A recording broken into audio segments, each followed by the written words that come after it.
இறை வார்த்தை லூக்கா நற்செய்தி அதிகாரம் 1 இறைவசனங்கள் 57 முதல் 66 மற்றும் 80.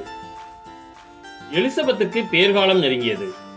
அவர் ஒரு மகனை பெற்றெடுத்தார். ஆண்டவர் அவருக்கு பெரிதும் இரக்கம் காட்டினார் என்பதை கேள்விப்பட்டு சுற்றி வாழ்ந்தோரும் உறவினரும் அவரோடு சேர்ந்து மகிழ்ந்தனர். 8ஆம் நாளில் அவர்கள் குழந்தைக்கு விருத்த சேதனம் செய்ய வந்தார்கள். செக்காரியா என்ற அதன் தந்தையின் பெயரையே அதற்கு சூட்ட இருந்தார்கள்.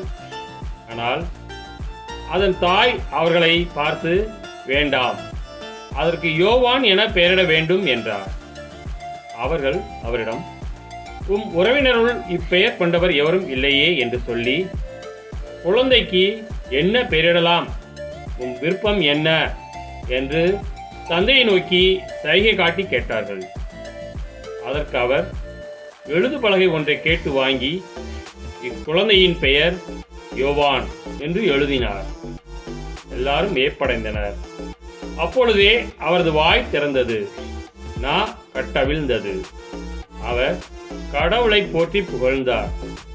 சுற்றி வாழ்ந்தோர் அனைவரும் இதை பற்றி கேள்விப்பட்டு அஞ்சினர். இச்செய்தி யூதேயா மலை நாடெங்கும் பரவியது.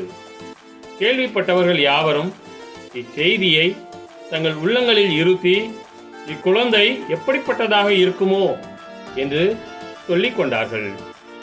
ஏனெனில் அக்குழந்தை ஆண்டவருடைய கைவன்மையை பெற்றிருந்தது. குழந்தையாய் இருந்த யோவான் வளர்ந்து மன வலிமை பெற்றார். இஸ்ரேல் மக்களுக்கு தம்மை வெளிப்படுத்தும் காலம் வரை அவர் பாலை நிலத்தில் வாழ்ந்து வந்தார். கிறிஸ்துவின் நற்செய்தி.